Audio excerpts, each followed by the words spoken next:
Hey guys, welcome to Macintosh Weekly. And today this video is about macOS Sonoma 14 Beta 3 update. If you're new to the channel, make sure to subscribe. And now, let's begin. Recently Apple released a Beta 3 update for macOS Sonoma. To update your Mac to macOS Sonoma Beta 3, simply open System Settings. Then go to the Software Update section and then check for updates. Here you can see, the update is available for my device. This macOS Sonoma 14 Beta 3 update size is around 2.11 GB. Click on Update Now and then agree to the SLA to begin the update on your device. Enter the password when prompted.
And as you can see, macOS Sonoma has been successfully updated to Beta 3, and the build number is 23A5286g. Now moving forward and talking about this build, at first, you'll notice that the loading bar has been moved to the bottom of the screen, similar to its height during old firmware updates on G4 and G5 class desktops. Next to that, the music app seems to have jumped to 1.4.0.83, along with a few changes in the app. Also, the system firmware and OS loader on the Apple Silicon M1 Mac Mini has been updated.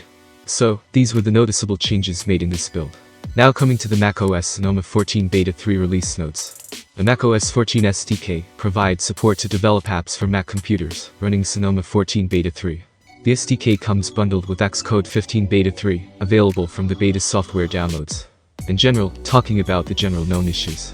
Non-local files in iCloud Drive might fail to download and open after using Migration Assistant to set up a new volume. Workaround is, ensure the files are uploaded and synced to iCloud Drive on the source volume. Then the files will be synced from iCloud Drive to the new volume. Also, MP3 files with malformed ID3 tags will fail to play. Regarding Accelerate new features, updates include, for spatial, introduce trigonometry functions for spatial angle type. Introduce spherical linear interpolation for spatial rotations. Introduce swing twisty composition for spatial rotations. For BNNS, introduce BNNS random fill categorical float that fills a tensor with random values from the categorical distributions with event probabilities. Introduce k-nearest neighbors calculation. For vimage, introduce vimage convol float kernel ARGB quad 8 that applies convolution to 8-bit per channel 4-channel interleaved images using 32-bit floating point weights. Introduce vimage September convol ARGB quad 8 that applies separable convolution to 8-bit per channel 4-channel interleaved images. Added flood fill, perspective transform, and new lookup table transforms to vimage.pixelbuffer. Regarding accessibility, known issues are, VoiceOver may not speak inline predictive text in some text fields. Workaround is, users can temporarily turn off inline predictive text in system settings. Also, VoiceOver users may not be able to move focus to enter recovery mode. Instead, users will hear Accessibility Visuals Agent has no windows. Workaround is, if users hear Accessibility Visuals Agent has no windows, either click the connected mouse, or trap it or press F1 and move focus to the desired app. Regarding AirPods, new features. To test new features such as adaptive audio, personalized volume, and conversation awareness, developers need to install AirPods beta firmware. To learn more, see installing Apple beta software. With personalized volume, when watching third-party media, a volume slider may show up. Conversation awareness may access self-made sounds such as humming and throat clearing, and may fail to end automatically when there is ongoing speech nearby. Conversation boost in Control Center hearing module will not turn on the feature. Regarding AirPods known issues, press and hold AirPods in settings on iOS and macOS for AirPods will only save the noise control rotations on the local device. FaceTime calls from iOS answered with macOS with AirPods stem might not able to mute. Workaround is, reboot the machine. Spotify app on macOS will automatically route audio from Spotify on iOS without playing audio. AirPods color may be inverted in dark mode in the tutorial cards for adaptive audio. Regarding app intents and its known issues, the deprecated append protocol might not show the app intent as deprecated in the Shortcuts app. UI shown in widget configuration and the Shortcuts editor might not respect the size of an array app parameter. Widget configuration, focus filters, and Shortcuts editor might not allow some measurement dimensions to be configured. Regarding ATS and ATS UI deprecations, starting macOS 14 Sonoma, whenever the OS detects the usage of ATS or ATS UI APIs, the user will be presented with a dialog stating that the application needs to be updated. Once the dialog is dismissed by the user, the application will exit. Regarding authentication services and passkey new features, the Credential Provider API for password managers has been expanded to support passkeys. Credential providers can save and offer passkeys for apps and websites across the system. Settings Helper allows password manager apps to directly open the settings view, where the credential provider extension for system-wide password autofill and passkey sign-in can be enabled. Settings Helper also allows verification code (TOTP) apps to directly open the settings view, where you can configure which app opens verification code setup links. Regarding continuity camera known issues, in Control Center's Video Effects menu, clicking on the zoom button should reset the zoom level to the default value. If you're using a continuity camera device with only one camera, or the Apple Studio display camera, it does not reset. Regarding Control Center and Video Preview resolved issues, fixed zoom slider in Control Center Video Preview might be missing for apps when center stage is off. Regarding documentation known issues, Xcode crashes on macOS Sonoma Beta 1 and Beta 2 when scrolling documentation in Quick Help, the documentation window, and the Swift Package Dependency Manager. Regarding FaceTime handoff resolved issues, fixed FaceTime handoff to another device might result in call drop or no media. Regarding FaceTime on Apple TV known issues, when an Apple TV calls a Mac, a non-human readable string may appear in the calling notification. Regarding file system new features, the implementations of the exFAT and MS-DOS file systems on macOS have changed. These file systems are now provided by services running in user space, instead of by kernel extensions. If the application has explicit checks or support for either the exFAT or MS-DOS file systems, validate the applications with those file systems, and report any issues. Regarding Find My known issues, the Find My application on macOS may quit unexpectedly while enabling lost mode on a device. Workaround is, use the Find My application on iCloud.com to enable lost mode. Regarding Foundation new features, introduce the term of address, which describes how a person should be addressed in language. This can be used in conjunction with automatic grammar agreement to refer to people in a string using their preferred pronouns and grammatical agreement in English, Spanish, Portuguese, French, Italian, and German. Foundation now supports grammatical agreement with a detached phrase using the agree with concept markdown attribute. Regarding Freeform known issues, strokes drawn using Beta 2 might appear distorted when viewed on devices running Beta 1. Workaround is, update devices to Beta 2. If Beta 2 strokes are edited on Beta 1, slightly resize the drawing on a device. The Follow Me feature will only work when collaborators are on the same beta version. Regarding iCloud known issues, users with iCloud Drive Sync disabled are unable to access settings for some apps using iCloud. Workaround is, enable iCloud Drive Sync, change any settings under App Syncing to iCloud Drive, and disable iCloud Drive Sync. The System Settings application might become unresponsive after creating a new account, and then signing out of iCloud. Workaround is, the escape or return key will work to dismiss the sheet. Since the issue does not seem to occur with existing accounts, trying again later or rebooting should resolve the problem. Regarding iCloud Drive known issues, iCloud Drive folders owned by root or other local users might be inaccessible after upgrading to Sonoma. Enabling desktop and document sync might fail after the upgrade to Sonoma. Workaround is, the user can try again at a later time. Regarding iCloud settings known issues, users might not be able to view App Syncing to Drive in iCloud Drive settings. Workaround is, go to iCloud settings, show all, iCloud Drive, App Syncing to iCloud Drive. Regarding iPhone widgets on Mac new features, iPhone widgets on Mac may appear duplicated if switching between more than one supported iPhone as source. iPhone widgets on Mac may not be removed when disabling iPhone widgets on Mac in system settings. iPhone widgets on Mac may not populate on the Edit Widgets Add sheet until after reboot post sign-in. iPhone widgets on Mac may not be removed when signing out of iCloud. iPhone widgets on Mac may not update upon wake from sleep. They will update at the next cadence when the Mac and iPhone are nearby and awake. iPhone widgets on Mac allow XL widgets from iPhone to be available. If assets are not available on the iPhone, the assets will be missing. iPhone widgets on Mac that contain drop-down sortable lists in their configurations may fail to configure. iPhone widgets on Mac may not update upon wake from sleep.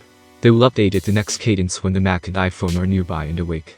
iPhone widgets on Mac might not be removed when disabling iPhone widgets on Mac in system settings. Widget app icons might appear blank in the add sheet if Mac is updated from Beta 2 to Beta 3 before iPhone is updated. iPhone widgets on Mac might not be available if two users are signed into the same Mac at the same time. Regarding its known issues, iPhone widgets on Mac may lead to additional power draw on iPhone if a Mac signed into the same iCloud account is present. Workaround is, disable iPhone widgets on Mac in system settings on macOS. Regarding localization known issues, some content might appear in English. Some strings might appear clipped. Regarding lockdown mode known issues, when erasing a Mac that has lockdown mode turned on, the lockdown mode state may inadvertently persist in NVRAM. Workaround is, before erasing a Mac with lockdown mode turned on, turn off lockdown mode in system settings, privacy and security, lockdown mode. Regarding login window known issues, users will be missing or duplicated when the multi-user layout is shown. Workaround is, select the other user or press Option plus Return to show the name and password fields, and enter the credentials for a user that is missing from the layout. When using a smart card, the multi-user layout can be accessed. When the lock screen settings specify login window shows the name and password layout, the user picture and name will be shown when using a smart card. The password field may not show the pin placeholder text when using a smart card. The your password is required to enable Touch ID message may be shown when smart card is in use. Regarding Mac App Store known issues, users are unable to create new Apple IDs in the Mac App Store. Workaround is, create an Apple ID in the Music app or on another platform, such as the iOS App Store. Regarding maps known issues, when a linear gradient stroke is used with a maply line in Switchery, the specified gradient color might be ignored. When using map, Xcode emits a runtime warning that publishing changes from within view updates is not allowed. At certain zoom levels, the title of a selected MK marker annotation view can overlap other marker titles. For non-Catalyst Switchery apps, some maps controls like the legal link and compass appear outside the safe area. Regarding media resolved issues, fix muting capture in all other tabs when Safari starts camera and/or microphone capture in a tab. Regarding messages known issues, the transcription for long audio messages is truncated without a way to expand and view the full transcription. The catch-up affordance might display incorrectly. Workaround is, leave and return to the affected conversation. Unexpected visual artifacts might appear when the transcription is inserted while sending an audio message. Workaround is, scroll the transcript or leave and return to the conversation. Regarding Mac Catalyst known issues, Switchery toolbar content in Catalyst apps optimized for Mac was previously bridged into the Mac toolbar and S toolbar, dependent on whether the view containing the toolbar content filled the entire scene, width and height matched within a small floating point margin. In macOS 14.0 and later, toolbar content is now bridged into the Mac toolbar if the heights approximately match, and only the leading edge aligns with the scene's leading edge. In practice, this might change a Catalyst app that had two navigation stacks side by side with toolbar content. Prior to macOS 14.0, neither stack would have its toolbar content bridged into the Mac toolbar, and all toolbar content would be in the toolbar of the navigation stacks themselves. On and after macOS 14.0, the leading stack will have its toolbar content bridged, while the trailing stack's content will stay in the stack's toolbar. Regarding networking new features, URL session supports resumable uploads in HTTP. Just like download tasks, upload tasks can now be paused and resumed if the server supports the latest protocol draft. Apple devices now support connection to 802.1x networks using EAP-TLS with TLS 1.3.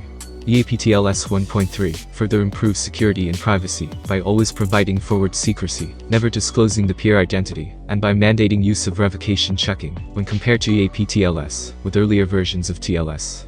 74,526,852. Regarding resolved issues fixed for apps linked on or after iOS 17 and aligned OS versions, app transport security now requires secure connections to external IP addresses by default. For more information on these requirements, see Preventing Insecure Network Connections. Exceptions can be made using NS exception domains, which now supports exceptions for individual IP addresses and ranges specified in classless inter-domain routing (CIDR) notation. Fix for apps linked on or after iOS 17 beta, macOS 14 beta, WatchOS 10 beta, and tvOS 17 beta. The transfer encoding header field of a streamed HTTP1 request is set to chunked instead of chunked. Regarding photos new features, a new PH content editing output.rendered content URL for API adds support for uttype.heic encoded rendered image content. Regarding known issues, applications providing image content via PH content editing output.rendered content URL in formats other than uttype.jpg will fail with an invalid resource error. Regarding pre-filled titles for events and reminders new features, Messages now supports machine learning-based pre-filled titles for English events and reminders. Tap or long press the highlighted date time in an SMS or iMessage conversation and select Create Event to trigger this feature.